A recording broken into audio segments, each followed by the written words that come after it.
പുറത്തൊരെണ്ണം ഇങ്ങനെ സിബില്ലാത്തത് ഓപ്പൺ കണ്ടിട്ടുണ്ടോ? അതിന്റെ രണ്ട് സൈഡും ആമൻ സ്വർണവും വെള്ളിയും കൊണ്ടുള്ള ആമൻ ലൈനുകൾ ഉണ്ടാകും. ഇങ്ങനെ പുറത്തിടും. ഒരു ലോഹ പോലെ ഇരിക്കും. നേർമയാ, അത് ഭയങ്കര വിലയാ. അത് രാജാക്കന്മാരിടുന്നതാ, അത് മഹത്തുക്കൾ ധരിക്കുന്നതാ. ഇവന്റെ വാസം എങ്ങനെയാ? പട്ടുമെത്തയിൽ. ഇവൻ എങ്ങനെയാ? ആഡംബരത്തോടെ ധൂമര വസ്ത്രം ധരിച്ച്. എന്നാൽ പുറത്തൊരുവൻ കിടപ്പുണ്ട്. അവന്റെ പേര് ലാസർ എന്നാണ്. രാമൻ പറഞ്ഞ മക്കളെ, അവന്റെ പേര് ലാസറ. ഈ പറയുന്ന ധൂമര വസ്ത്രം അവൻ ഇല്ല കേട്ടോ. ഈ പറയുന്നതൊന്നും അവൻ ഇല്ല കേട്ടോ. പക്ഷെ അവന്റെ വാസം അവൻ ഈ കൊട്ടാരത്തിന്റെ വെളിയില.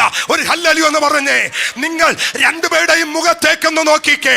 ആഡംബര സുന്ദരിയായി ജീവിക്കുന്ന ഇവന്റെ മുഖത്തില്ലാത്തത് എന്തോ ഇവന്റെ മുഖത്തുണ്ട്.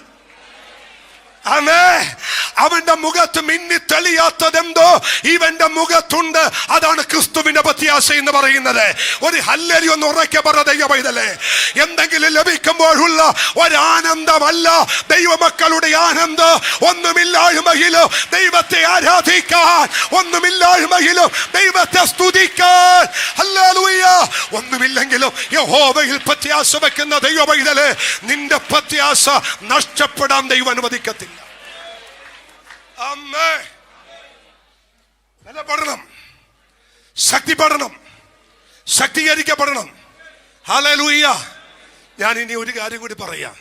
ഈ ലോകത്താരെങ്കിലും ഉയർന്നിട്ടുണ്ടെങ്കിൽ, ഞാനൊക്കെ വിചാരിച്ചത് ഈ സ്തോത്രം, ആ മനുഷ്യനങ്ങ് ഉയർന്നു, അയാൾക്കൊക്കെ ഇഷ്ടം പോലെ സാഹചര്യങ്ങൾ ഉണ്ടായതുകൊണ്ടാണ് ഉയർന്നതെന്ന് ഞാൻ ചിന്തിച്ചേ. അതൊന്നുമല്ല. നിങ്ങളുടെ അടുത്തിരിക്കുന്ന ഒരാള് എന്തെങ്കിലും രീതിയിൽ ഉയർന്നിട്ടുണ്ടെങ്കിൽ അതിന്റെ പുറകിൽ കഠിനാധ്വാനമുണ്ട്. ഒരു സ്വതന്ത്രം പറഞ്ഞേ. IAS എടുത്ത കളക്ടർ റെഡ് ലൈറ്റ് വെച്ച വണ്ടിക്ക് പോകുമ്പോ മാറി നിന്ന് വഴിയറമ്പി നിന്ന് നമുക്ക് കമന്റ് ചെയ്യാൻ പറ്റും, അവൻ്റെ ഒരു പോക്ക് കണ്ടില്ലേ എന്ന്. പക്ഷെ ആ IAS എടുക്കാൻ താൻ പെട്ട പാട് നിസാര പാടൊന്നുമല്ല, അല്ലേ? എന്ന് വെച്ചാൽ ഒരു മനുഷ്യൻ സക്സസ് ആയിട്ടുണ്ടെങ്കിൽ അതിന്റെ പുറകിൽ അവൻ വില മുടക്കിയിട്ടുണ്ട്. ഞാൻ ഇന്ന് നിങ്ങളോട് പറയുന്നു, നിങ്ങളായിരിക്കുന്ന സാഹചര്യങ്ങൾ നിങ്ങൾ സക്സസ് ആയിട്ടുണ്ടെങ്കിൽ അതിന്റെ പുറകിൽ നിങ്ങൾ വില മുടക്കിയിട്ടുണ്ട്. അതുകൊണ്ട് ആരും അസൂയപ്പെട്ടിട്ട് കാര്യമില്ല. അത് ദൈവം നിങ്ങൾക്ക് തന്ന ഗിഫ്റ്റാണ്. അത് ദൈവം നിങ്ങൾക്ക് തന്ന ദാനമാണ്. അത് ദൈവം നിങ്ങൾക്ക് തന്ന പ്രതിഫലമാണ്. ഹല്ലേലൂയ. ആമേൻ. ഞാന് സ്തോത്രം ഈ പാസ്റ്റർ ജോലി ആയതുകൊണ്ട്, ഒരു ദൈവദാസനായതുകൊണ്ട് നമ്മൾ എല്ലാ മേഖലകളും എന്ത് ചെയ്യേണ്ടി വരും? കൈകാര്യം ചെയ്യേണ്ടി വരും. അങ്ങനെ ചില മേഖലകൾ കൈകാര്യം ചെയ്തു പോകുമ്പോൾ എല്ലാ ആളുകളെയും നമ്മൾ കാണുകയും പരിചയപ്പെടുകയും ചെയ്യും. അപ്പൊ ചിലർ വന്നിട്ട് പറയും, ആ ചേട്ടന്റെ പോക്ക് കണ്ടോ, അയാൾ എന്നെ അടിച്ചു പൊളിച്ചാ ജീവിക്കുന്നേ, ഞങ്ങളുടെ ജീവിതം കണ്ടോ, ഞങ്ങളുടെ ജീവിതം. അല്ല, തിരിച്ചു പറയും, അവനെ നോക്ക്, അനിയനെ നോക്ക്, അവൻ എന്ത് ലാബീഷായിട്ടാ ജീവിക്കുന്നേ, ഞങ്ങൾ ഇവിടെ ഇങ്ങനെയാ ജീവിക്കുന്നേ, അവൻ എന്ത് ഹൈഫൈ ആയിട്ടാ ജീവിക്കുന്നേ. അപ്പൊ നമ്മൾ ഇത് കേട്ടിട്ട് ഈ പുള്ളി ഒന്ന് പിന്താങ്ങാൻ വേണ്ടി അവിടെ ചെല്ലുമ്പോ നമ്മൾ ചോദിക്കും, എന്നാലും നിങ്ങൾ ഇത്ര ഉയർന്നല്ലോ, നിങ്ങൾ ഇത്ര മാനിക്കപ്പെട്ടല്ലോ. പക്ഷേ ഇരിക്കു ഭാഷ എന്ന് പറഞ്ഞ് ഒരു കട്ടൻ ചായയൊക്കെ തന്ന് ആ മനുഷ്യൻ അനുഭവിച്ചതും താൻ അതിനുവേണ്ടി കൊടുത്ത വിലയും താൻ അതിനുവേണ്ടി ഒരുക്കിയ സമയവും അതിനുവേണ്ടി ഓടിയതുമൊക്കെ നമ്മളോട് പറയുമ്പോൾ നമ്മൾ അറിയാതെ പറയും, ഇയാളെ മാനിച്ചില്ലെങ്കിൽ ആ കഷ്ടം, അല്ലേ? ഞാൻ ഇന്ന് മക്കളെ നിങ്ങളോടൊരു ആഴമായൊരു ദൂത് പറയുക. ആരെങ്കിലും അനുഗ്രഹിക്കപ്പെട്ടിട്ടുണ്ടെങ്കിൽ അതിന്റെ പുറകിൽ ഒരു കഠിനാധ്വാനമുണ്ട്. ഒരു സ്വതന്ത്രം പറഞ്ഞേ. ചുമ്മാ കയ്യും കെട്ടിരിക്കുന്നവൻ ഒരിക്കലും അനുഗ്രഹിക്കപ്പെടത്തില്ല. വിശുദ്ധ ബൈബിൾ പറയുന്നു, ഉത്സാഹിയുടെ കയ്യ് സമ്പത്ത് വർദ്ധിപ്പിക്കാം. ഉത്സാഹിയുടെ കൈ എന്ത് ചെയ്യും? ഉത്സാഹിയുടെ കൈ സമ്പത്ത് വർദ്ധിപ്പിക്കും. ഒരൊറ്റ സെക്കൻഡ് ഒന്ന് ഓഫ് ചെയ്തേ, എന്നിട്ട് ചെയ്തോ. ഒരു കാര്യം പറയാം.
ഞാൻ ചൂതം പറമ്പ്, അവിടേക്ക് നമുക്കൊരു വിറവലൊക്കെ വരും. ഞാൻ അങ്ങനെ നിങ്ങൾ വിചാരിക്കുന്ന ആളൊന്നുമല്ല. ഞാൻ ചൂതം പറമ്പിൽ സൈവർ മകൻ ബിജുവാണ്.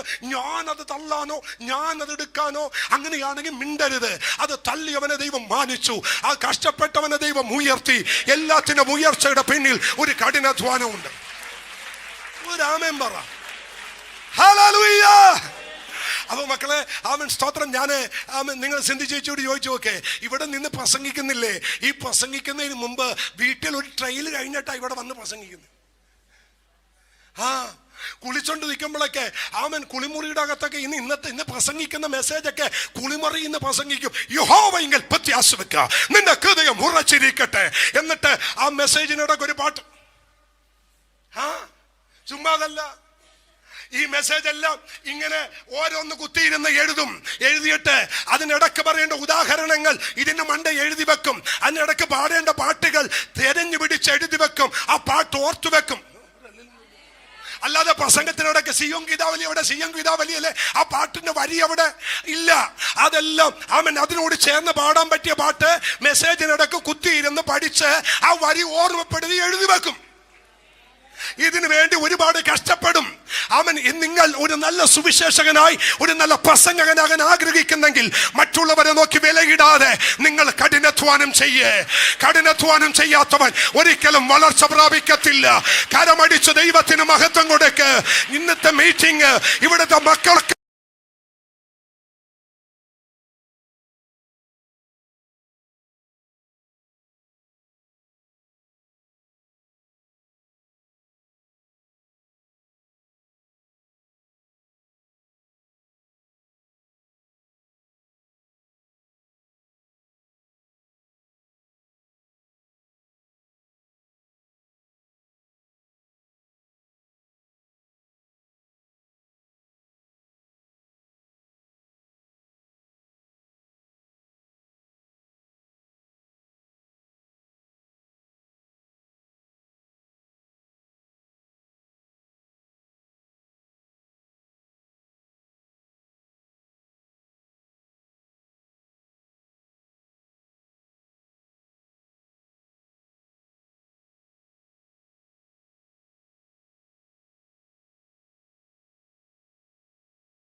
17-ാം അധ്യായം എത്ര വാക്യോ? 18-ാം വാക്യം. ഒന്നിട്ട മക്കളെ. ഒത്തിരി നന്ദി. ഇസ്മായിൽ നിന്റെ മുമ്പാകെ ജീവിച്ചിരുന്നാൽ മതി അബ്രഹാം. വാക്യം വായിച്ചോ. 17-ാം വാക്യമാണോ? അപ്പോൾ അബ്രഹാം കവിണ്ണു വീണു ചിരിച്ചു. അപ്പോൾ അബ്രഹാം കവിണ്ണു വീണു ചിരിച്ചു. ഇതാരും പറയില്ല, ഇത് ആയിഷ ഇതാരും പറഞ്ഞു ഞാൻ കേട്ടിട്ടില്ല. എല്ലാം സാറയുടെ മണ്ടക്ക. ഇന്നും അങ്ങനെയാ. മക്കൾ തെറ്റ് ചെയ്താലും മക്കൾ എന്തെങ്കിലും പ്രശ്നം ഉണ്ടാക്കിയാലും നമ്മളെല്ലാം കയറുന്ന ആരുടെ മണ്ടക്ക?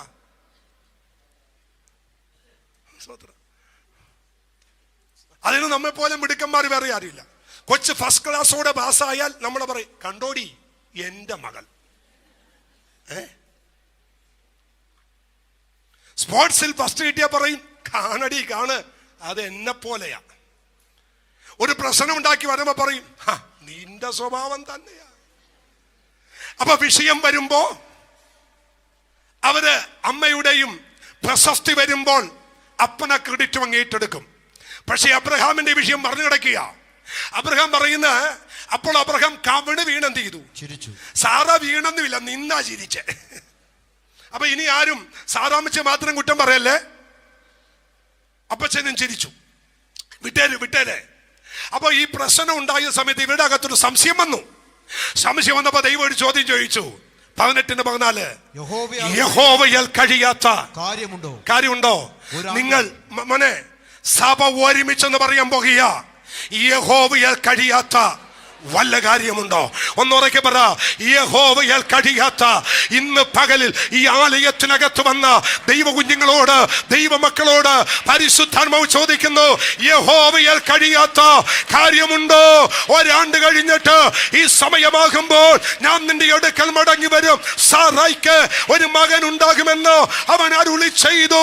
ഇന്ന് പകൽ ആരോടൊക്കെയോ ദൈവം പറയുന്നു, പ്രത്യാശ വെച്ച ദൈവ പൈതലേ, കാത്തിരിക്കുന്ന ദൈവ പൈതലേ, ഹൃദയം ഉറച്ചിരിക്കുന്ന ദൈവ പൈതലേ, ദൈവം നിന്നോട് പറയുന്നു, യഹോവയാൽ കഴിയാത്ത കാര്യമുണ്ടോ?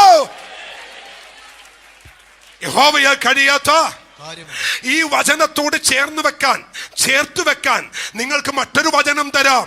യിരെമ്യാവിന്റെ പ്രവചനം 32-ാം അധ്യായം അതിന്റെ 27-ാമത്തെ വാക്യം. ഞാൻ സകല ജഡത്തിന്റെയും ദൈവമായി യഹോവയാകുന്നു, എനിക്ക് കഴിയാത്ത വല്ല കാര്യമുണ്ടോ? അതിന് ഈ ഹല്ലേലൂയ പോരല്ലോ. ഞാൻ പറഞ്ഞ കാര്യം വേദപുസ്തകത്തിന്റെ നാഴികക്കല്ല. അങ്ങനെയാണെങ്കിൽ ആ നാഴികക്കല്ലായി വാക്യം വായിക്കുമ്പോ സഭാർപ്പോടെ പറയണം, ഞാൻ സകല ജഡത്തിന്റെയും ദൈവമായ യഹോവയാകുന്നു, എനിക്ക് കഴിയാത്ത വല്ല കാര്യമുണ്ടോ? ദൈവത്തിന് കഴിയാത്ത മക്കളെ എന്തെങ്കിലും കാര്യമുണ്ടോ? അവൻ ക്യാൻസർ ആണോ? ദൈവത്തിന് കഴിയത്തില്ലേ. ട്യൂമർ ആണോ? ദൈവത്തിന് കഴിയത്തില്ലേ. നിന്റെ കടഭാരമാണോ? ദൈവത്തിന് കഴിയത്തില്ലേ. നിന്റെ ഭവനപ്പണിയാണോ? നിന്റെ വിസയുടെ വിഷയമാണോ? നിന്റെ കുഞ്ഞിന്റെ എഡ്യൂക്കേഷൻ ആണോ? നിന്റെ കുഞ്ഞിന്റെ ഭാവിയാണോ? ദൈവത്തിന് കഴിയാത്തതായി ഒന്നുമില്ലെന്ന് പറ. കരം തട്ടി ആരാധിച്ചു പറ, യഹോവയാൽ കഴിയാത്ത ഒരു കാര്യമില്ല. ഞാൻ സകല ജഡത്തിന്റെയും ദൈവമായ യഹോവയാകുന്നു. ഞാൻ സകല ജഡത്തിന്റെയും ദൈവമായ യഹോവയാകുന്നു. ഞാൻ സകല ജഡത്തിന്റെയും ദൈവമായ യഹോവയാകുന്നു. അവന് കഴിയാത്തതൊന്നുമില്ല മക്കളെ. ഉണ്ടോ? നിങ്ങൾ വിശ്വസിക്കേ, യഹോവയെ കഴിയാത്ത ഒരു കാര്യമില്ല. നിങ്ങൾ പ്രത്യാശ വെക്കണം. നിങ്ങളുടെ ഹൃദയം മക്കളെ മറക്കല്ല മക്കളെ. സോദരം അജിത്തിന്റെ മോനല്ലേ? സ്വോത്രം. എവിടുന്ന്? അയർലൻഡ്, ന്യൂസിലാൻഡിൽ നിന്ന് പോയി മോൻ വന്നു. സ്വോത്രം. ദൈവം അനുഗ്രഹിക്കട്ടെ. ഹായ്, പ്രൈസ് അല്ലാ. ഓക്കെ, ദൈവം അനുഗ്രഹിക്കട്ടെ. അപ്പോ നമ്മുടെ ഹൃദയം എന്ത് ചെയ്യണം? ഉറച്ചിരിക്കണം. കാത്തിരിക്കണം. ഷൈനി, കാത്തിരിക്കണം. ഞാനൊരു ചോദ്യം ചോദിച്ചോട്ടെ. അബ്രഹാം ഇസ്ഹാക്കിനെ എത്ര വർഷം ഹൃദയത്തിൽ വഹിച്ചു? 25 വർഷം. സാറ അമ്മച്ചി ഇസ്ഹാക്കിനെ എത്ര വർഷം?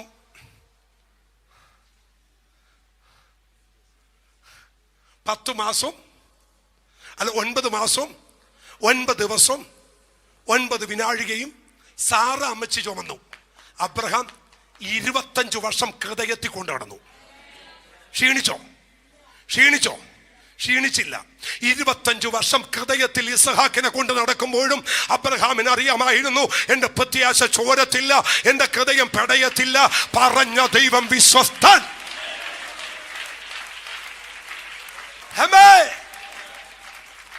സ്വതന്ത്രം. മക്കളെ, നിങ്ങൾ ഒരിക്കലും ഷോർട്ട് കട്ട് തേടി പോവല്ലേ. ഗൂഗിൾ അമ്മച്ചി നമ്മളെ ഷോർട്ട് കട്ട് വഴി വിടുന്ന പോലെ ആമേൻ, ഗൂഗിൾ അമ്മച്ചിയുടെ പുറകെ ഷോർട്ട് കട്ട് തേടി പോകല്ലേ.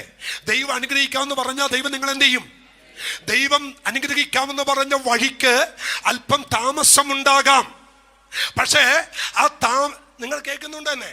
ഞാൻ ഇനി പറയുന്ന കാര്യം വളരെ അച്ചിട്ട ദൂത, അതുകൊണ്ട് ആർക്കും മിസ്സാകരുത്, ക്യാച്ച് ചെയ്യണം. വളരെ ഞാൻ പറയുന്നത് ശ്രദ്ധിക്കണം. ദൈവം നിങ്ങൾക്ക് വെച്ചിട്ടുള്ള ആ വാഗ്ദത്തത്തിന്റെ നിവർത്തിയിൽ ദൈവം നിങ്ങളെ കൊണ്ടുവരും. പക്ഷെ അതിനൽപ്പം സമയമെടുക്കും, അല്പം സമയം വരും. അതോർത്ത് ഭാരപ്പെടരുത്. അപ്പൊ ചിലയിടത്ത് ചില ചെത്തു വരും.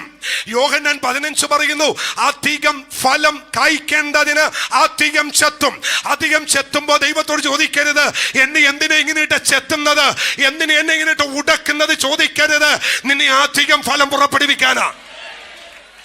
ആമേൻ. ഞാനൊരു ദൂത പറയുന്നു, ആര് വേണേലും അത് ഏറ്റെടുത്തോ.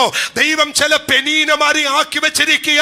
എന്തിനാ പെനീനാക്കിയെന്ന് ചോദിച്ചാൽ, ആ പെനീന ഉള്ളത് കൊണ്ടല്ലേ നീ ആലയത്തിൽ വന്നത്. ആ പെനീന ഇല്ലായിരുന്നെങ്കിൽ നിനക്ക് ആലയത്തിൽ വരാൻ പറ്റുമോ? ആ പെനീന കാരണമല്ലേ നീ ആലയത്തിൽ മുട്ടുമടക്കിയത്, ആലയത്തിൽ പ്രാർത്ഥിച്ചത്. ഹല്ലേലൂയ. ഞാൻ ഇന്ന് ആ സ്തോത്രം, എന്തെങ്കിലും ഒരു ദിവസം ഹന്നയെ കണ്ടാൽ, എന്തെങ്കിലും ഒരു ദിവസം പറമക്കളെ ഹന്നയെ കണ്ടാൽ ഹന്നയോട് പറയും, യെസ് ഹന്ന, ആ പെനീനയ്ക്ക് 3 പൊറോട്ടയും ഒരു ബീഫും കൊടുക്കണേ. 3 പൊറോട്ടയും ഒരു ബീഫ് ഫ്രൈ മേടിച്ചു കൊടുക്കണേ. അപ്പൊ ഹന്നമ്മ ചോദിക്കും, അതെന്തിനാ? അവൾ കുത്തിയത് കൊണ്ടല്ലേ, അവൾ പീഡിപ്പിച്ചത് കൊണ്ടല്ലേ അമ്മച്ചി ആലയത്തിൽ വന്നതും ദാൻ മുതൽ ബേർശേവ വരെ വിശ്വസ്ത പ്രവാചകനായ ഒരു ശമൂവേലിനെ കിട്ടിയതും അല്ലേ? ചില പ്രശ്നമല്ലേ നിന്നെ ദൈവത്തോട് അടുപ്പിച്ചത്, ചില പ്രതിസന്ധിയല്ലേ നിന്നെ ദൈവത്തോട് അടുപ്പിച്ചത്, ചില പ്രതികൂലമല്ലേ നീ മുട്ടുമടക്കിയത്. അതുകൊണ്ട് ഇന്ന് മകൾ ആ പെനീനക്ക് നന്ദി പറ, ആ പെനീനെ നോക്കി പറ. എന്തുകൊണ്ട്? ഇതൊരു ദൈവനാമ മഹത്വത്തിനാ. അവൾ കുത്തുന്നത് നല്ലതാ, അവിടെ പ്രശ്നം നല്ലതാ, അവിടെ വേദന നല്ലതാ. ഹല്ലേലൂയ. സ്വതന്ത്രം പറഞ്ഞേ. നല്ല മുറിവും കൊണ്ട് സൈക്കിളേന്ന് വീണ് നല്ല മുറിവും കൊണ്ട് കണ്ടക്കടവ് ഹോസ്പിറ്റലിൽ ചെന്നപ്പോ ആമേൻ, ഒരു സ്തോത്രം കത്രികക്കകത്ത് അറ്റത്തിങ്ങനെ വളഞ്ഞിരിക്കുന്ന ഒരു കത്രികക്കകത്ത് ഒരു നേഴ്സമ്മ ഒരു പഞ്ഞിയുമായിട്ട് സ്പിരിറ്റ് മുക്കിയിട്ട് ഇങ്ങോട്ട് വന്നു. ഞാൻ ഇന്നും മറക്കില്ല. ഞാൻ അവർക്ക് രക്തരക്ഷസ് എന്നാ പേരിട്ടത്. കാരണം ഞാൻ വീണിട്ട് കണ്ടക്കടവ് പാലത്തിൽ നിന്ന് സൈക്കിൾ നിറച്ച് വീണ് 1 ഏക്കർ പോയി എന്നെ പൊക്കി കണ്ടക്കടവ് ഹോസ്പിറ്റലിൽ ചെന്നപ്പോൾ ഇവർ ഇതും മുക്കിക്കൊണ്ട് വന്നു. എന്നിട്ട് ഒരു കെട്ട് പഞ്ഞിയും. എന്നിട്ട് എന്നോട് ചോദിച്ചു, എവിടെയാ വീണേ? ഞാൻ പറഞ്ഞു, വഴിയറമ്പിലാ വീണ്. നന്നായിട്ട് വീണോ? കണ്ടില്ലേ, കാല നീട്ടി വാക്ക്. എന്നിട്ട് ഈ പെണ്ണും മുള്ളേന്തി വന്നാലും അവിടെ ഇരുന്നൊരു കുപ്പിക്കകത്ത് ഇതങ്ങ് മുക്കിയിട്ട് ഒരു വാട്ടകം. സ്വത്രം. എൻ്റെ പൊന്നിച്ച ഞാൻ സ്വർഗം എന്നല്ല, എത്ര സ്വർഗമുണ്ട് അതെല്ലാം കണ്ടു. അതെല്ലാം കണ്ട് ഞാൻ ചോദിച്ചു, പണ്ടേ വീണ് വേദനിച്ചിരിക്കുക, ആ വേദന ഇപ്പോഴും ഇതിനകത്തുണ്ട്, പിന്നെ എന്തിനാ നേഴ്സമ്മ പിന്നെയും വേദനിപ്പിക്കുന്നത്? അപ്പൊ നേഴ്സമ്മ പറഞ്ഞു, ഈ വേദന ഇപ്പോൾ ഉണ്ടാകുന്നത് എന്തിനാന്നറിയാമോ? ഈ മുറിവ് വേഗത്തിൽ ഉണങ്ങാനാ. ഒരു സ്വത്രം എന്ന് പറഞ്ഞേ, ആർക്കൊക്കെ മനസ്സിലായി എന്നറിയില്ല. ആ വേമൻ മുറിഞ്ഞ ഭാഗത്തേക്ക് ആ സ്പിരിറ്റ് കോരിയിടുന്നത് നിന്നെ വേദനിപ്പിക്കാനല്ല, നിന്റെ വേദന പൊറുപ്പിക്കാനാ. ആർക്ക് മനസ്സിലായി എന്നറിയില്ല. ഇന്ന് നീ കടന്നു പോകുന്ന ആ പ്രശ്നത്തിന്റെ നടുവില് പിന്നെയും വേദന വരുന്നത് നിന്നെ ഞെരിക്കാനല്ല, അതിന്റെ പുറകിൽ ദൈവത്തിനൊരു ഉദ്ദേശമുണ്ട്. അമ്മേ, എനിക്കറിയില്ല. ഞാൻ ഈ ദൂത് പറയുമ്പോൾ എൻ്റെ ഹൃദയം, എനിക്കറിയാം ചില സമയത്ത് നമ്മൾ വചനം പ്രസംഗിക്കുമ്പോൾ പരിശുദ്ധാത്മാവ് അത് ലൈവായിട്ട് ചില വ്യക്തികളോട് ഇടപെടുമ്പോൾ നമ്മുടെ ഹൃദയം ഇങ്ങനെ പിടക്കും. അത് നമുക്ക് നമ്മുടെ അനുഭവമാണ്. അപ്പൊ ഇന്ന് ഞാൻ ഈ ദൂത് പറയുമ്പോൾ എൻ്റെ ഹൃദയം പെടയുന്നത് കൊണ്ട് പറയുക, ആ വേദന എന്തിനാണെന്നറിയോ? നിന്നെ തകർക്കാനല്ല, നിന്നെ പണിത് പൊന്നുപോലെ പുറത്തോണ്ട് വരാനാ. ഹല്ലേലൂയ. ഭാരപ്പെടേണ്ട കേട്ടോ. ഇതെന്താ ഈ വേദന മാറാത്തത്? ഇതെന്താ ഈ പ്രയാസം മാറാത്തത്? ഇന്ന് പകൽ കേൾക്ക്, അധികം ചെത്തുന്നത് നിന്നെ അധികം പുറത്തുകൊണ്ട് വരാനാ, നിന്നെ മുറിപ്പെടുത്താനല്ല, ആ മുറിവ് വേദന കൂട്ടാനല്ല. ഹല്ലേലൂയ. ആമേൻ.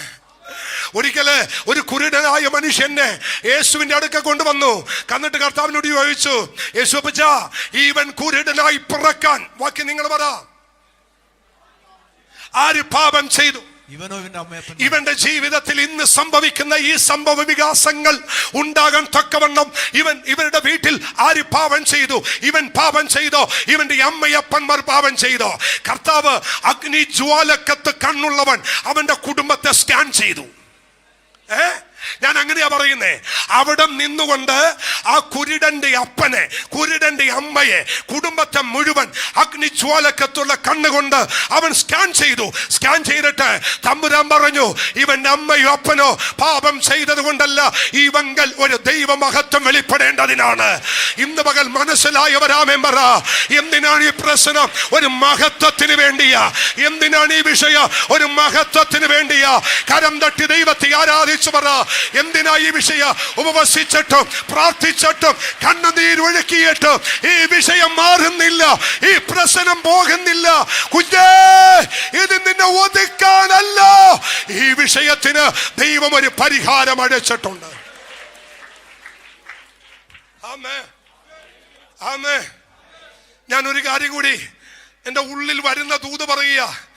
സമയം താമസിക്കുന്നു എന്ന് കരുതി യേശുവിനോട് പ്രിയമില്ല എന്നൊന്നും നിങ്ങൾ പറഞ്ഞു കളയല്ലേ. ഹലോ, ആരോടാ എനിക്കറിയില്ല. ആരെങ്കിലും പരിശുദ്ധാത്മ ഒരു പച്ച ലൈറ്റ് കാണിച്ചാ ഞാൻ ഇറങ്ങി വന്ന് നിങ്ങളുടെ തലയിൽ കൈവെക്കും. അത് ആമൻ സ്പോട്ട് എനിക്ക് മനസ്സിലാകുന്നില്ല. പക്ഷെ ആ ദൂത് ആമൻ ചിലരോടാന്ന് എനിക്കറിയാം. അതുകൊണ്ട് പറയുക, സമയം വൈകുമ്പോ ആമൻ എന്നോട് പ്രിയൻ ഇഷ്ടമില്ല എന്ന് വിചാരിക്കരുത്. മാർത്തേ, മറിയേ, താമസിപ്പിക്കുന്നത് ആ ദേശം മുഴുവൻ ഒരു മഹത്വം വെളിപ്പെടുത്താനാ. ഈ മരണം, ഈ രോഗം ദീനത്തിനല്ല, ഈ ദീനം മരണത്തിനല്ല, ഈ ദീനം മരണത്തിനല്ല. ഇതിന്റെ പുറകിൽ ഒരു ദൈവമഹത്വമുണ്ട്. ഈ പ്രശ്നം നിന്നെ ഒതുക്കാനല്ല, ഈ വിഷയം നിന്നെ തകർക്കാനല്ല. ഇതിന്റെ പുറകിൽ ഒരു ദൈവമഹത്വമുണ്ട്. ആമേൻ. ഇന്ന് പകൽ പറയണം, നിന്റെ ഹൃദയം ഉറച്ചിരിക്കട്ടെ. അത് യഹോവയിങ്കൽ പ്രത്യാശവയ്ക്ക്. മെസ്സേജ് മറക്കല്ലേ. നിന്റെ ഹൃദയം ഉറച്ചിരിക്കട്ടെ. ഒരു കാരണവശാലും നിങ്ങൾ ദൈവത്തിൽ നിന്ന് മാറിപ്പോവല്ലേ. അത് വരും, അത് വരും നിശ്ചയം. അത് വൈകിയാലും അതിനായി പറമക്കളെ, വൈകിയാലും അതിനായി. ഇനി നമ്മള് ഈ മെസ്സേജ് ഒന്ന് തിരിക്കുക. അവിടെ ഇത്രയും ഞാൻ നിങ്ങളോട് പറഞ്ഞത് ഇതിന് കോമൺ ആയിട്ടൊരു ദൂതാണ്. ഇനി ഞാൻ ഈ മെസ്സേജ് അവിടെ നിന്ന് ഒരു അല്പം ഒന്ന് റൂട്ട് തിരിച്ചു. എങ്ങനെയാന്ന് വെച്ചാൽ, ദൈവം വെച്ചിരിക്കുന്ന ആ നന്മയിലേക്ക് നമ്മൾ എത്തുമെന്ന് പിശാച് കണ്ടാൽ, ആ നന്മ വലുതാണെന്ന് ശത്രു കണ്ടാൽ, അതിലേക്ക് നിന്നെ എത്തിക്കാതെ നിന്നെ റൂട്ട് തിരിക്കാൻ ശത്രു പദ്ധതി ഒരുക്കും. ഇത് പറഞ്ഞപ്പോ നിങ്ങൾക്ക് വല്ലതും മനസ്സിലായോ? ഇല്ലല്ലോ. ഒരു വാക്യം തരാം. ലൂക്കോസിന്റെ സുവിശേഷം 4-ാമത്തെ അധ്യായം. എല്ലാവരും എടുക്കണം, എന്നാലേ ആ വാക്യം മനസ്സിലാകൂ. 4-ാം അധ്യായം അതിന്റെ 1-ാമത്തെ വാക്യം. യേശു പരിശുദ്ധാത്മാവ് നിറഞ്ഞവനായി യോർദാൻ വിട്ടു മടങ്ങി. ആത്മാവ് അവനെ മരുഭൂമിയിലേക്ക് നടത്തി. പിശാച് അവനെ 40 ദിവസം പരീക്ഷിച്ചുകൊണ്ടിരുന്നു. 40 ദിവസം പരീക്ഷിച്ചു. ഇനി റോബിൻസൺ ഭാഷ അടുത്ത വാക്യം ഒന്ന് ഷോർട്ടായിട്ടൊന്ന് വായിക്കണം. ആ ദിവസങ്ങളിൽ അവൻ ഒന്നും ഭക്ഷിച്ചില്ല, ഒന്നും ഭക്ഷിച്ചില്ല. അവ കഴിഞ്ഞപ്പോൾ അവന് വിശന്നു. അടുത്ത വാക്യം. അപ്പോൾ പിശാച് എപ്പോൾ വിശന്നപ്പോൾ വീക്കെൻഡ്സ് എവിടെയാന്ന് ആർക്കറിയാം? അവിടെയാ കേൾപ്പിടിക്കുന്നത്. നിങ്ങളുടെ പരാജയം അതിനെന്താ പറയുന്നേ? മലയാളത്തിൽ നമ്മുടെ ബലഹീനത എവിടെയാന്ന് വീട്ടുകാർക്ക് ആർക്കും അറിയില്ല, പക്ഷെ അവനറിയാം. അപ്പോൾ അവൻ എന്ത് ചെയ്തു? അവനോട് അല്ല, അപ്പോൾ അവൻ എന്ത് ചെയ്തു? അവന് വിശന്നു. വിശപ്പ് വരുന്നത് വരെ അവൻ അടുത്ത് വന്നിട്ടില്ല. വിശന്ന സെക്കൻഡിൽ അവൻ കേറി. എവിടെയാണോ നിന്നിൽ ഒരു ബലഹീനത പൊങ്ങി വരുന്നത്, അവിടെയാണ് അവന്റെ റൂട്ട്. ഇത് മനസ്സിലായോ? ഒരു ബലഹീനത എപ്പോൾ വെളിപ്പെട്ടോ ആ ബലഹീനതയിലാണ് അവൻ കയറി തൊടുന്നത്. കയറി തൊട്ടിട്ട് ചോദിച്ചു, ഒന്ന് ചോദിച്ചോട്ടെ, നീ ദൈവപുത്രനെങ്കിൽ ഈ കല്ലിനോട് അപ്പമായി തീരുവാൻ കൽപ്പിക്ക എന്ന് പറഞ്ഞു. അത് വെളിപ്പെടുന്നത് വരെ നിനക്ക് വേണ്ടി അവൻ വെയിറ്റ് ചെയ്യും. പക്ഷെ അതിനോട് നീ എതിർത്ത് നിന്നാൽ അവൻ നിന്നെ വിട്ട് ഓടിപ്പോകും. അതൊരിക്കലും മറക്കരുത്. ഞാന് പാർട്ടായിട്ട് ഒറ്റ സെക്കൻഡ് സമയമില്ലാത്തതുകൊണ്ടാ. അപ്പോൾ പരീക്ഷ അടുത്ത് വന്നു. നീ ദൈവപുത്രനെങ്കിൽ ഈ കല്ലിനോട് അപ്പമായി തീരുവാൻ കൽപ്പിക്ക. റോബിൻസൺ പാഷേ, ഇപ്പൊ യേശുവിന്റെ കുഴപ്പം എന്നാ? യേശുവിന് ഇപ്പൊ എന്താ ബലഹീനത? ഞാൻ ആ പദം പറയുന്നതുകൊണ്ട് ആരും അതിനെ ദുർവ്യാഖ്യാനിക്കല്ലേ.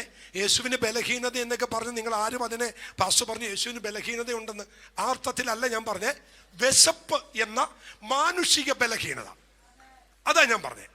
അത് വന്നപ്പോൾ പരീക്ഷകൻ അടുത്ത് വന്നു. വിശന്നവന് വിശപ്പിന്റെ പരീക്ഷ മാത്രം പോരെ, അല്ലേ? അല്ല, ഒരു ബലഹീനത ഉണ്ടെന്ന് തോന്നിയാൽ അതിലൂടെ പലതിലേക്ക് നിന്നെ ഡൈവേർട്ട് ചെയ്യും. അടുത്ത വാക്യം. യേശു അവനോട്, മനുഷ്യൻ അപ്പം കൊണ്ട് മാത്രമല്ല ജീവിക്കുന്നത് എന്ന് എഴുതിയിരിക്കുന്നു എന്ന് ഉത്തരം പറഞ്ഞു. ഞാനൊരു കാര്യം പറയാ, എത്ര തലകുത്തി നിന്ന് നിനക്കെതിരെ ലൂസിഫർ തലകുത്തി നിന്നാലും നിനക്ക് ജയിക്കാൻ ദൈവം തന്നൊരു ഒറ്റ സാധനമില്ല. ജീസസ്, ആമേൻ പറ ദൈവമക്കളെ. ഇതിനകത്തുള്ള ജീവൻ, ഇതിനകത്തുള്ള വചനം, ഇത് വെച്ച് നീ പോരാടിയാൽ നിന്റെ 4 അയൽവക്കത്ത് അവൻ വരത്തില്ല. വചനം ഹൃദയത്തിലുണ്ടോ, വചനം അകത്തുള്ളവനെ നശിപ്പിക്കാൻ പിശാചിന് കഴിയത്തില്ല. സങ്കീർത്തനം വായിക്കണ്ട. സങ്കീർത്തനം 119 ഒരു വാക്യമുണ്ട്. യഹോവേ, ഞാൻ നിന്നോട് പാപം ചെയ്യാതിരിക്കേണ്ടതിന് നിന്റെ വചനം എൻ്റെ ഹൃദയത്തിൽ നൽകണം. അപ്പൊ ഇതകത്തുണ്ടെങ്കിൽ നമ്മൾ ജയാളിയ.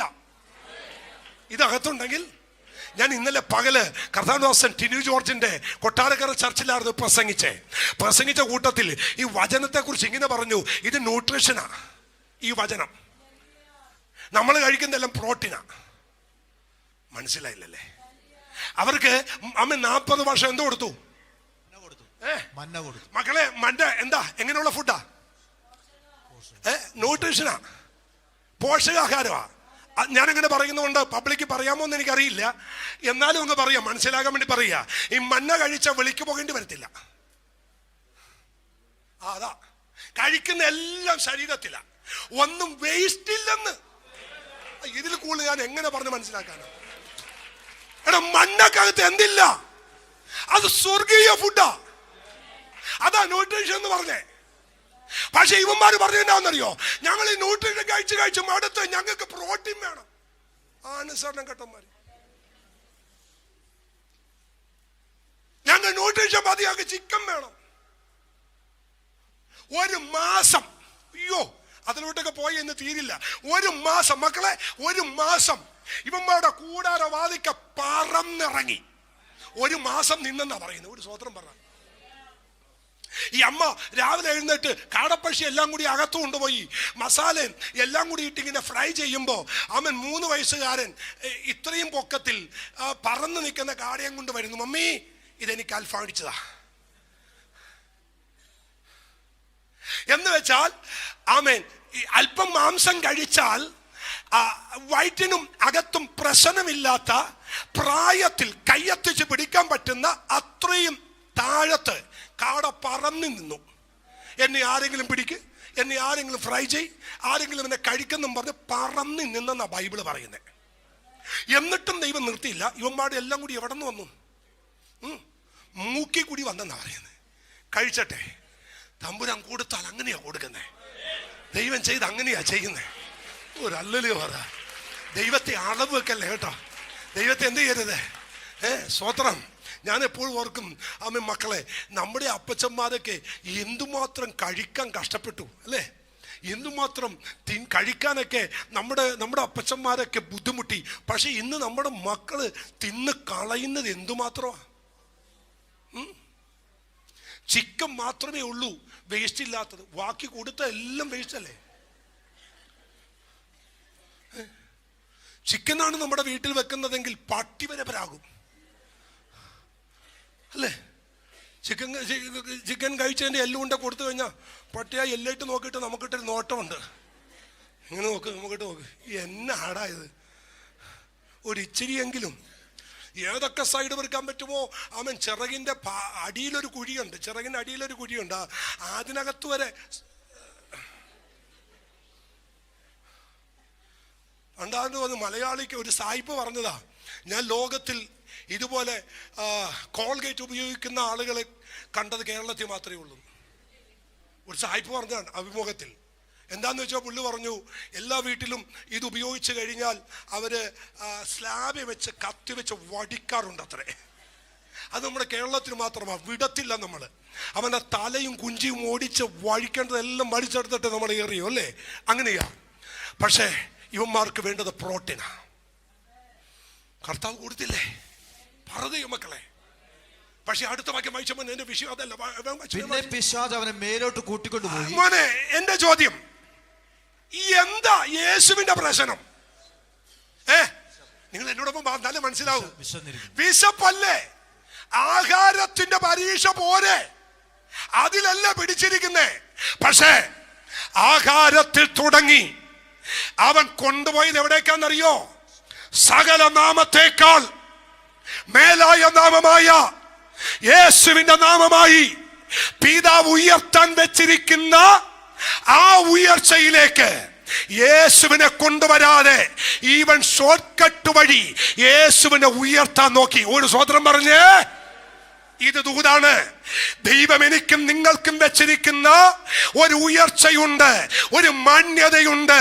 ആ മാന്യതയിലേക്ക് നിന്നെ കൊണ്ടുവരാതെ എളുപ്പത്തിൽ നിന്നെ പണക്കാരനാക്കാൻ, എളുപ്പത്തിൽ നിന്നെ സമ്പന്നനാക്കാൻ, എളുപ്പത്തിൽ നിനക്കല്പം പണം തരാൻ കൊണ്ടുവരുന്ന ഒരു ഷോർട്ട് കട്ടും അവൻ ദൈവത്തിൻ്റെതല്ല, അത് പിശാചിൻ്റെതാണ്.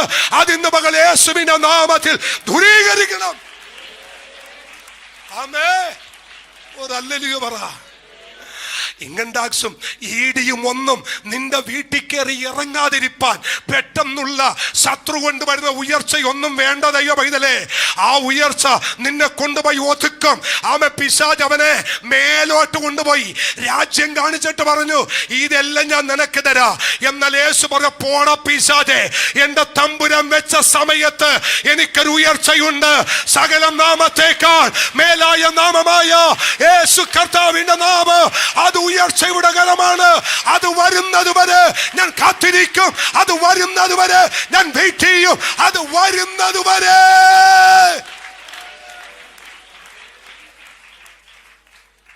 ആമേൻ. അതിജീവനത്തിൻ്റെയും ഉപജീവന ചിന്തകളാലും മനുഷ്യൻ വലഞ്ഞട്ടെ. എങ്ങനെയെങ്കിലും പെട്ടെന്ന് പണക്കാരനാകാൻ, പെട്ടെന്ന് കോടീശ്വരനാകാൻ മനുഷ്യൻ കാണിച്ചുകൂടുന്ന ബദ്ധപ്പാട് അവൻ ഇരുമ്പഴിക്കകത്ത് കൊണ്ടുപോയി ഒതുക്കുമ്പോൾ ഇന്ന് പക ദൈവസഭയെ നോക്കി ആത്മാവിൽ പറയുന്നു, നോ, അതിലോട്ട് നിങ്ങൾ പോവരുത്. ഉയർച്ച വരും, അവൻ മാന്യത വരും. പ്രത്യാശ വയ്ക്കുന്നവന് ദൈവം ഉയർത്തും. അതിനു വേണ്ടി വെയിറ്റ് ചെയ്യുക, കാത്തിരിക്കണം. ഞാൻ മെസ്സേജ് 5 മിനിറ്റിനകത്ത് നിർത്തും. പക്ഷെ ഈ മെസ്സേജ് കുറിച്ച് വെച്ചോ, ദൈവത്തിന്റെ സമയത്തല്ലാതെ കൊണ്ടുവരുന്ന ഒരു ഉയർച്ചയും അത് ദൈവീകമല്ല. ഒന്നിലും നിങ്ങൾ കൈ കൊടുക്കരുത്. കോളുകൾ ഒരുപാട് വരും. ഞാൻ എവിടെയോ പറഞ്ഞു, എൻ്റെ അടുത്തൊന്നൊരു ഒരു സ്നേഹിതൻ വിളിച്ചിട്ട് പറഞ്ഞു, ഞങ്ങൾ ഒരു കമ്പനി തുടങ്ങാൻ പോകുക. എവിടെ? കേരളത്തിൽ. പക്ഷെ പാസ്റ്ററിന്റെ ഒരു പേരും ലെറ്റർ പേഡും വേണം. ഞങ്ങൾക്ക് ആ കമ്പനി ഒന്ന് കേരളത്തിൽ രജിസ്ട്രേഷൻ ചെയ്യാൻ ഞങ്ങൾക്കൊരാളെ വേണം. ഒരു മെഡിക്കൽ എക്യുപ്മെന്റാ. അതിവിടെ ഡിസ്ട്രിബ്യൂട്ട് ചെയ്യാൻ ഞങ്ങൾക്കൊരു കമ്പനി തുടങ്ങണം. പാസ്റ്ററിന്റെ പേര് വേണം. അത് ഫോം ചെയ്യണം. പ്രാർത്ഥിക്കട്ടെ, ദൈവത്തോട് ചോദിക്കട്ടെ എന്നൊന്നും പറഞ്ഞില്ല. അതേ ഫോൺ ചെയ്തത് തിരിച്ചു പറഞ്ഞു, സ്നേഹിത, എൻ്റെ വിളി കർത്താവിൻ്റെ വേലയുടെ വിളിയാ, പാർട്ട്ണർഷിപ്പ് വിളിയല്ല. ഒരല്ലേലൂയ പറ. ദൈവദാസന്മാരെ, നമ്മെ വിളിച്ചത് കർത്താവിന് വേല ചെയ്യാനാ, കൂട്ടുവേല ചെയ്യാനല്ല, ബിസിനസ് ചെയ്യാനല്ല. പലരും ഇന്ന് അതിലോട്ട് പോകുന്നത് ശുശ്രൂഷയുടെ തകർച്ച. നമ്മെ വിളിച്ച അതിനല്ല. പണ്ടൊരിക്കൽ ആശാരി ഉപദേശിയെ വർഷങ്ങൾ, നമ്മളൊക്കെ ജനിക്കുന്നതിന് മുമ്പ് ആശാരിയെ വിളിച്ചിട്ട് ജർമ്മൻകാരൻ സായിപ്പ് പറഞ്ഞു, നിങ്ങൾ കേരളത്തിന്റെ അപ്പോസ്തലൻ എന്നറിയുന്നു. അനാഥശാല തുടങ്ങാൻ, അഗതി മന്ദിരം തുടങ്ങാൻ 2.5 കോടി രൂപ, പെരുമ്പാവൂര് പ്രസംഗിച്ചതാ, 2.5 കോടി രൂപ നിങ്ങൾക്ക് തരാം, അനാഥശാല തുടങ്ങാൻ പറഞ്ഞു. ആശാരി പറഞ്ഞു, സായിപ്പേ, കൊച്ചുപിള്ളയുടെ ചന്തി കഴുകാനല്ല എന്നെ ദൈവം വിളിച്ചത്, എന്നെ വിളിച്ചത് സുവിശേഷം അറിയിക്കാനാ. ഞാൻ ആ ദൂത് കേട്ട് പെരുമ്പാവൂര് പ്രസംഗിച്ചതാ, യൂട്യൂബിൽ കിടപ്പുണ്ട്. എനിക്കങ്ങ് ഇഷ്ടപ്പെട്ടു. എന്നെ വിളിച്ചത് ആമൻ കൊച്ചുകളുടെ ചന്തി, അതിന് വിളിയുള്ളവരുണ്ട്, അത് ചെയ്യട്ടെ. അതിന് വിളിക്കപ്പെട്ടവരുണ്ട്, അത് ചെയ്യട്ടെ. അതിന്റെ പുറകെ പോയി 12Aയും FCRയും എടുത്ത് അവസാനം BDയും ഇൻകം ടാക്സും എല്ലാം വീട്ടിൽ കയറി നിരങ്ങുന്നതിനേക്കാൾ നല്ലത് ലഭിച്ച കൃപയിൽ നിലനിൽക്കുന്നതല്ലേ നല്ലത്. വിളിച്ച വിളിക്കനുസരിച്ച് മുന്നേറുന്നതല്ല നല്ല. നമ്മൾ ചെയ്യരുത് നമ്മുടെ മേൽ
കുരുത്തക്കേട് കാണിച്ചുകൊണ്ടല്ലേ ഞാൻ അടിച്ചേ.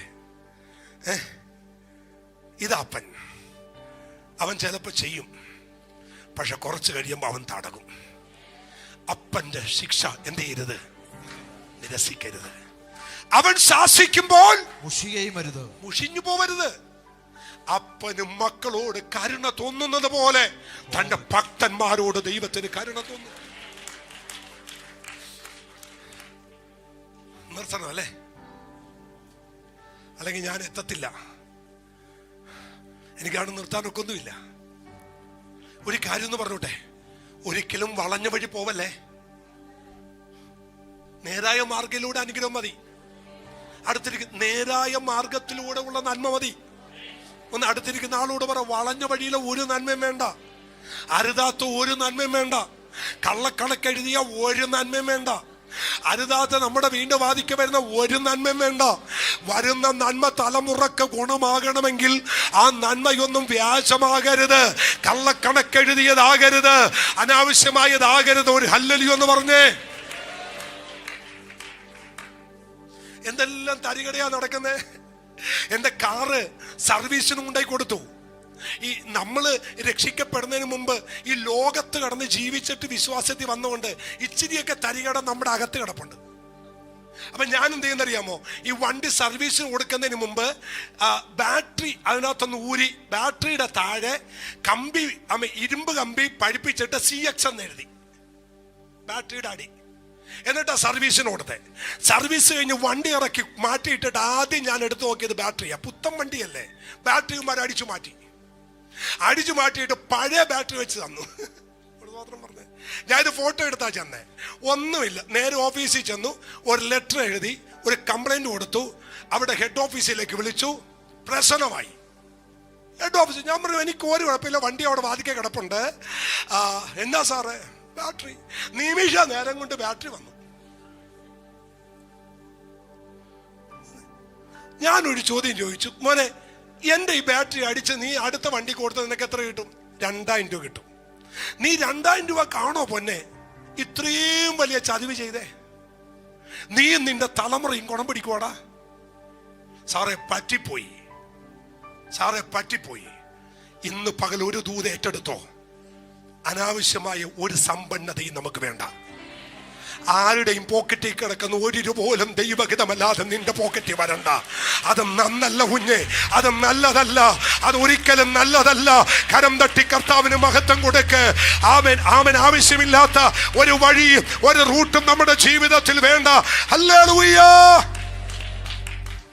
2 കാര്യം കൂടി പറഞ്ഞേക്കാം. ഒന്ന്, അബ്രഹാം ദൈവശബ്ദം കേട്ടവനാ. അബ്രഹാം പുതിയ യാഗപീഠം അടിച്ചവനാ. കുറച്ച് കഴിഞ്ഞപ്പോ സാറായിയുടെ ശബ്ദം കേട്ടു, സാറായിയുടെ വാക്ക് കേട്ടു. ഈ ദൈവ ശബ്ദം കേട്ടു പോകുന്നവൻ മനുഷ്യന്റെ ശബ്ദം കേട്ടു പോയാലുള്ള ദുരിതം എന്നാണെന്നറിയോ? അതാരാണേലും അവൻ ഗതികേടിലാകും. ഇതൊക്കെ കേൾക്കണോ? പിന്നീട് എപ്പോഴെങ്കിലും ഞാൻ വിശദമായിട്ട് പ്രസംഗിക്കാം. ദൈവശബ്ദം കേട്ട അബ്രഹാം സാറായിയുടെ വാക്ക് കേട്ട്, ഒന്ന്, അവിടെ ക്ഷാമം വന്നപ്പോൾ പുള്ളി എവിടേക്ക് പോയി? മിസ്രയീമിലേക്ക് പോയി. ദൈവത്തോട് ചോദിച്ചില്ല. 2 തെറ്റ് ചെയ്തു. ഒന്ന്, ക്ഷാമകാലത്ത് മിസ്രയീമിലേക്ക് ഓടി. 2, സാറായിയുടെ വാക്ക് കേട്ടു. 13-ാം അധ്യായം നിങ്ങൾ വായിച്ചു നോക്കുമ്പോ കുഴച്ചിൽ പിടിച്ചു പുള്ളി. ദൈവശബ്ദം കേട്ടവൻ മനുഷ്യന്റെ ശബ്ദം കേട്ട അബ്രഹാമിന്റെ വീട്ടിൽ പ്രശ്നമായി. 2 കാര്യമേ അബ്രഹാം ചെയ്തുള്ളൂ. 2 തെറ്റ് ചെയ്തു. ഒന്ന്, ദൈവത്തോട് ചോദിക്കാതെ മിസ്രയീമിലേക്ക് പോയി. 2, സാറാമ്മച്ച് പറഞ്ഞു, ഹാഗാറിനെ കൂട്ടിക്കൊള്ളാൻ പറഞ്ഞു. ഈ 2 കാര്യം ദൈവത്തിൽ നിന്ന് മാറി ചെയ്തപ്പോൾ 13-ാം അധ്യായത്തിൽ അബ്രഹാം കുഴച്ചിൽ പിടിച്ചു. വീട്ടിൽ പിള്ളേര് തമ്മിലടി, ഇടയന്മാർ തമ്മിലടി, കൂടെ വന്നവർ പിരിഞ്ഞു. ദൈവശബ്ദം കേൾക്കാതെ മാനുഷിക ശബ്ദം കേട്ടാൽ വീട്ടിൽ കലഹമുണ്ടാകും. കൂടെ നിന്നവർ പിരിയും, അടുത്ത് നിന്നവർ പലരും വിട്ടുമാറും. പക്ഷെ ദൈവശബ്ദം കേൾക്കാൻ അബ്രഹാം തിരിച്ചു വന്നപ്പോൾ നഷ്ടപ്പെട്ടതെല്ലാം ദൈവം മടക്കി കൊടുത്തു. ഒരു നിമിഷം എല്ലാവരും ചാടി ഒന്ന് എഴുന്നേറ്റ് നമ്മളൊരു അല്പസമയം ഒന്ന് ദൈവത്തെ മഹത്വപ്പെടുത്തി കർത്താവിനെ ഒന്ന് സ്തുതിച്ചാരാധിച്ച് യഹോവയെങ്കിൽ പ്രത്യാശ വെക്കണം. നിന്റെ ഹൃദയം ഉറച്ചിരിക്കട്ടെ.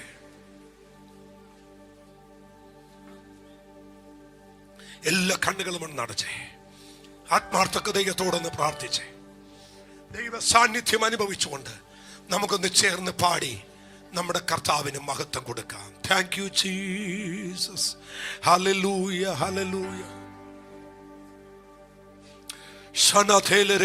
എല്ലാവരും കരമടിച്ച് അല്പസമയം നമ്മുടെ കർത്താവിനെ ഒന്ന് മഹത്വപ്പെടുത്തി. ആമേൻ ആമേൻ. ആമേൻ കർത്താവ് നമ്മെ നടത്തുന്നത് ഒരു സിയോൻ യാത്രയാണ് ദൈവമക്കളെ. ആ സിയോൻ യാത്രയിൽ ആമേൻ നമ്മുടെ ജീവിതത്തിൽ വന്നു ഭവിക്കുന്ന സകല പ്രശ്നങ്ങളെയും അതിജീവിച്ച് പ്രത്യാശ വെച്ച് കർത്താവിൽ ഹൃദയം ഉറപ്പിച്ച് മുന്നേറാൻ സ്വർഗത്തിലെ ദൈവം കൃപ ചെയ്തിട്ട് നമുക്ക് ചേർന്ന് പാടി നമ്മുടെ കർത്താവിനെ മഹത്വപ്പെടുത്താം.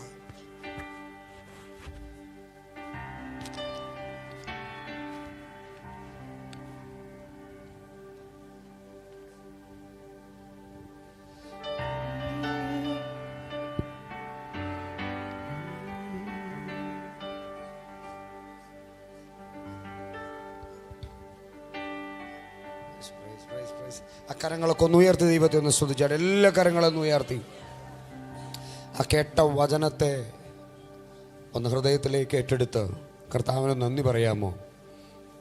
ജീവിതത്തിൽ തളർന്നു പോകുവാനല്ല, ക്രിസ്തുവിൽ പ്രത്യാശ വെച്ച് മുന്നേറുവാൻ. ഈ സിയോൻ യാത്രയിൽ ക്രിസ്തുവിനോട് ചേർന്ന് ഞാൻ മുന്നേറുമെന്ന് ഉറപ്പുള്ളവർ അതരങ്ങളൊക്കെ ഒന്ന് ചലിപ്പിച്ച് ദൈവത്തെ സ്തുതിച്ചാട്ട്. ആത്മാവിലൊന്ന് ദൈവത്തെ ഒന്ന് മഹത്വപ്പെടുത്തി ഒരു നിമിഷം ആ കരങ്ങളൊക്കെ ഒന്ന് തട്ടി ദൈവത്തെ സ്തുതിച്ചാട്ട്. എല്ലാ കരങ്ങളെയും തട്ടി ആത്മാവിൽ ആത്മാവിൽ ആത്മാവിൽ ബലത്തോൾ. ഓ റബശബല റഖമനറിയൽ തേരി ബൗഡർ ഖമൗരി തേരി ബെരെ ബൗഡർ ഖമനോരി എം ഷക്കേരിയ തേരി.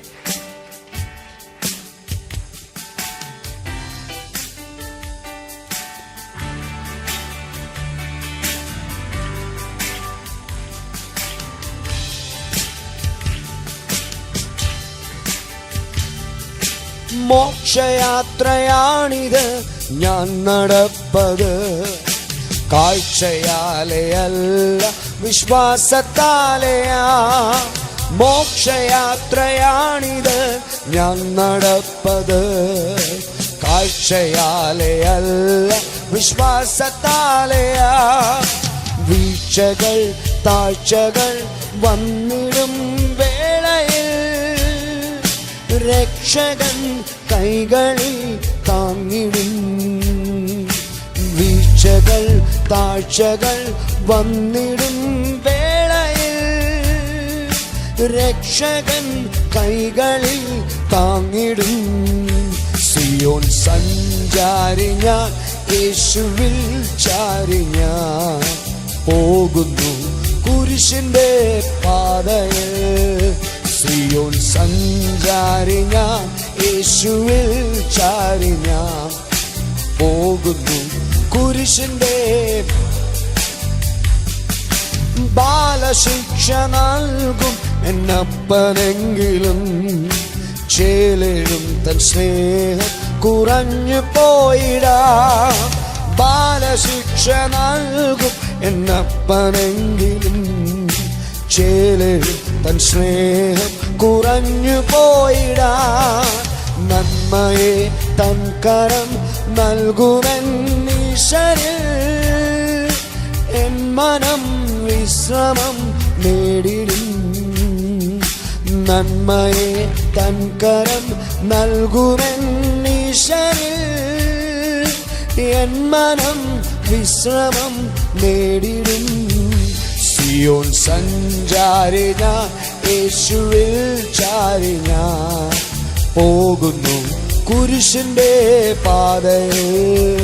സിയോൻ സഞ്ചാരി ഞാൻ, യേശുവിൽ ചാരി ഞാൻ പോകുന്നു കുരിശിന്റെ. എന്നെ നേടുന്ന സന്തോഷമോർത്തതാ നിന്ദകൾ സഹിച്ചു മരിച്ച നാഥനേ. എന്നെ നേടുന്ന സന്തോഷമോർത്തതാ നിന്ദകൾ സഹിച്ചു മരിച്ച നാഥനേ. ധ്യാനിച്ചും മാനിച്ചും സേവിച്ചും പോകയിൽ ക്ഷീണമെന്തെന്നറിയില്ല ഞാൻ. ധ്യാനിച്ചും മാനിച്ചും സേവിച്ചും പോകയിൽ ക്ഷീണമെന്തെന്നറിയില്ല ഞാൻ.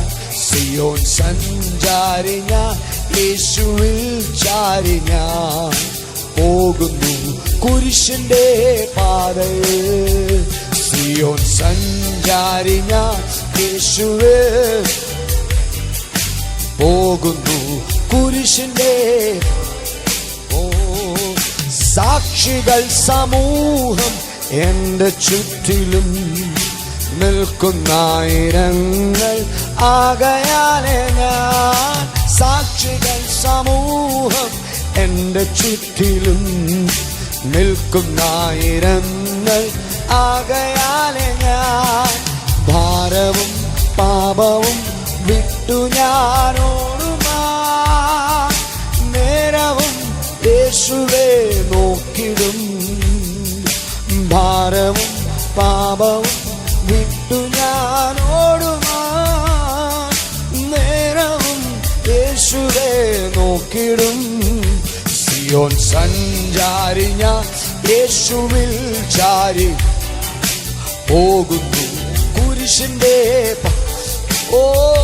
സിയോൻ സഞ്ചാരി ഞാൻ യേശുവിൽ ചാരി ഞാൻ പോകുന്നു കുരിശിന്റെ പാതയിൽ സിയോൻ സഞ്ചാരി ഞാൻ യേശുവിൽ ചാരി ഞാൻ പോകുന്നു കുരിശിന്റെ ഒരിക്കൽ കൂടെ ആമേ സിയോൻ സഞ്ചാരി ഞാൻ യേശുവിൽ ചാരി ഞാൻ പോകുന്നു കുരിശിന്റെ സിയോൻ സഞ്ചാരി ഞാൻ യേശുവിൽ ചാരി ഞാൻ പോകുന്നു കുരിശിന്റെ പാതയിൽ സിയോൻ സഞ്ചാരി ഞാൻ യേശുവിൽ ചാരി ഞാൻ പോകുന്നു കുരിശിന്റെ പാതയിൽ. ഹല്ലേലൂയ. പ്രാർത്ഥനയ്ക്ക് വേണ്ടി നമ്മുടെ കണ്ണുകളെ ദിവസം അടയ്ക്കാം. യഹോവയിൽ പ്രത്യാശ വെച്ചിരിക്കുക, ധൈര്യപ്പെട്ടിരിക്കുക, നിന്റെ ഹൃദയം ഉറച്ചിരിക്കട്ടെ. ദൈവമക്കളെ, 2025 നമ്മുടെ മുമ്പിൽ തീരാൻ വേണ്ടി പോകുമ്പോൾ ഈ വർഷത്തിന്റെ അവസാനം പരിശുദ്ധാത്മ നമ്മളെ ഉറപ്പിക്കുകയാണ്. ദൈവത്തിൽ പ്രത്യാശ വയ്ക്കുക, ധൈര്യപ്പെട്ടിരിക്കുക.